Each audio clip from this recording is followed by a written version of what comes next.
आनंद यात्रा कड़वी बानी। लास्ट एपिसोड में हमने बोला ढोंग का नहीं ढंग का जीवन जिए। मनुष्य के लिए सही बात है, ढोंग का नहीं ढंग का जीवन जिए। यहाँ पर मानव शरीर की एक इंद्रिय जिसे हम जिह्वा कहते हैं, हिंदी में सो जिह्वा है, जीव कहा जाता है। आदर्श रहने के लिए केवल जीव की नहीं, जिह्वा की नहीं,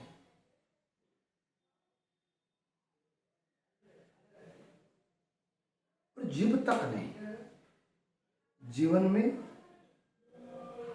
वही जीव आपका प्रतिबिंब बन सकते हैं। कहा कि जब जीव बोलती है तो उसकी आवाज केवल कानों तक पहुंचती है, लेकिन जब जीवन बोलता है तो उसे कहनी, करनी और कथनी सब कुछ दिखता है, तो उसकी आवाज कानों तक नहीं, किसी भी मनुष्य के हृदय, मंथन, आत्मा तक पहुंच जाती है। जिसके जीव की आवाज मर्यादित है और अक्षीण है, जबकि जीवन की आवाज असीम है, शाश्वत है। राम, कृष्ण, महावीर, बुद्ध, गुरु नानक, कबीर साहब, प्रभु प्राणनाथ, उनका जीवन बोलता था, इसलिए उनकी आवाज आज भी शाश्वत है, जीवित है और प्रतिध्वनि है। जीवन की आवाज चिरंजीव होनी चाहिए। पंडित केवल जीव से बोलता है, इसलिए श्रोता कम सुनते हैं और सुनते कम है, इसलिए आचरण में कम लेते हैं।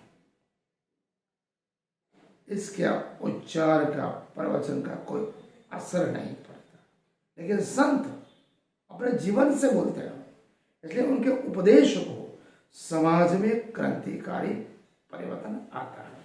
तो जीव और जीवन दोनों में अंतर है, दोनों की परिभाषा को हमें समझना चाहिए। जब तक आदर्श के अनुरूप आपका जीवन नहीं होगा, जीवन का औचित्य नहीं होगा, तो जीवन में सुगंध नहीं होगी। जीवन अनंत आनंद का स्रोत है। आज वह पीड़ा का महासागर बन चुका है। क्यों? कि मनुष्य केवल भौतिकता में, विलासता में, द्वेष में, ईर्ष्या में, तृष्णा में, कट्टरता में, दुर्त में, मानसिक तौर पर इतना गुलाम हो चुका है कि उसके पास बहुत कुछ होते हुए भी कुछ नहीं है। कहता है सब कुछ मेरा है, कहने को है, विश्वाम को पता है कि पत्नी मेरी है, क्योंकि वो पत्नी केवल दिखावे की, माया जाल की है। ये बच्चे मेरे हैं, देह का संबंध है, गाड़ी बंगले कार मेरा है, लेकिन स्वयं को कभी जानता नहीं, आत्मनिरीक्षण करता नहीं, स्वयं जागरूक नहीं होता है। जिसके लिए वो पैदा हुआ, जो परमात्मा वो ईश्वर, उसके हृदय मंथन आत्मा में बैठा हुआ है, वो ढूंढता है मंदिर में, मस्जिद में, गुरुद्वारे में और चर्च में। परमात्मा क्या बोलते हैं? मैं तेरे अंदर ही बैठा हूं, अपने भीतर जाओ, स्वयं को जागृत करो, अपने हृदय मंथन आत्मा की उस चेतना को जागृत करो। मैंने इस दुनिया बनाई, ये ब्रह्मांड बनाया, मेरे नीति नियम सिद्धांत, और मुझे अनुरूप बनोगे तो स्वयं जान लोगे, आप परमात्मा को पा सकते हो। परमात्मा असीम है, असीम ताकत है, लेकिन मैं कहता परमात्मा असीम है ही नहीं। लोग कहते हो परमात्मा असीम है, लेकिन मैं कहता हूं परमात्मा असीम है ही नहीं। मनुष्य असीम है, मनुष्य का अहंकार असीम है। इतना बड़ा अहंकार है कि वो परमात्मा के मिलन में बाधक बन जाता। अहंकार दुख है, पीड़ा है, रोग है, नख है। जो अहंकार मनुष्य का परमात्मा को मिलने से बाधक बने, वही अहंकार परमात्मा के विरोध में स्वयं खड़ा हो जाता है। इसलिए परमात्मा का विरोध मतलब आप स्वयं का विरोध करते हो। मनुष्य क्या जी नहीं रहा, केवल अभिनय कर रहा है। अभिनय करते करते वो अभिनेता तो बन गया कि जीवन के सत्यता को नहीं पा सकता। याद रखो, जीवन मंदिर में केवल उसे प्रवेश मिलता है जो सत्य का जीवन जीता है, जिसे कहने, करने और कथने, जो कहता है वो करता है। रहने, करने और कथने, जिससे सत्य के ऊपर आधारित है, वो आचरण में भी है और उच्चारण में भी है, उसे परमात्मा के मन मंदिर में प्रवेश मिलता है। प्रभु के मंदिर में केवल प्रवेश कौन? जिसने अपना अहंकार त्याग दिया। परमात्मा संपदा केवल उसी को प्राप्त होती है जो बच्चे की भांति सरल होते हैं। बच्चे बहुत प्यारे होते हैं, जिनमें कभी भी ईर्ष्या, द्वेष, तृष्णा, कटुता, दुर्ता कुछ नहीं होता। नात जात, ऊंच नीच, अमीर गरीब कुछ नहीं होता।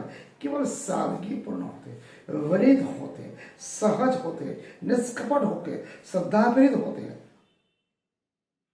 अहम में बिल्कुल नहीं, अहंकार बिल्कुल नहीं। लेकिन जब वो बड़े हो जाते हैं, उसी बच्चे का अहंकार आ जाता है, अहम में तना जाता है। इसके लिए परमात्मा के मंदिर में अगर सदा जाना है, परमात्मा को पाना है, परमात्मा को समझना है, अनुभूति करनी है, एहसास लेना है, तो केवल बच्चों की तरह बिल्कुल निर्मल और निस्सम और प्रेमी बनना पड़ेगा। मनुष्य के क्या सब कुछ आता है, अगर नहीं आता तो केवल जीने का ढंग नहीं आता। जीने के अलावा मनुष्य के पास सब कुछ आता है, जीता है, लेकिन घसीट घसीट कर जी रहा है, जैसे बैलगाड़ी घसीट रही हो। जैसे आप जीवन के तो क्या है, मूर्छा है, निद्रा है, दुख की अनहीन कथा है। कब पैदा हुआ कब मर गया उसको पता ही नहीं है। जीवन पूरा खाली बन रहता है, एक भार, अलावा कुछ नहीं। जीवन के नाम पर तमाशा है, नाटक है, अभिनय है, जीवन का कोई आनंद ही नहीं। जीवन में कोई रस नहीं, कोई बहार नहीं, कोई उल्लास नहीं, कोई मधुरस नहीं, कोष नहीं। तो इसलिए कहते हैं मनुष्य जिसे पाने के लिए पैदा होता है उसे वो पा नहीं सकता, वो जिसे जानने के लिए पैदा होता है उसे जान नहीं पाता। अनजाने में ही वो मर जाता है। कुछ विरले होते हैं उसको पता है मनुष्य जीवन का उद्देश्य क्या है, मनुष्य जीवन की परिभाषा क्या है।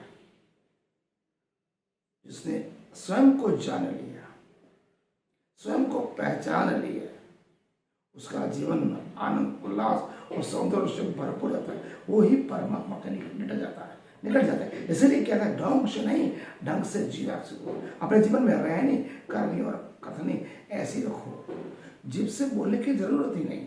आपका जीवन ही बताएगा कितना उत्कृष्ट है और ऊंच है। आज का अध्याय हम यहाँ पूर्ण करते हैं।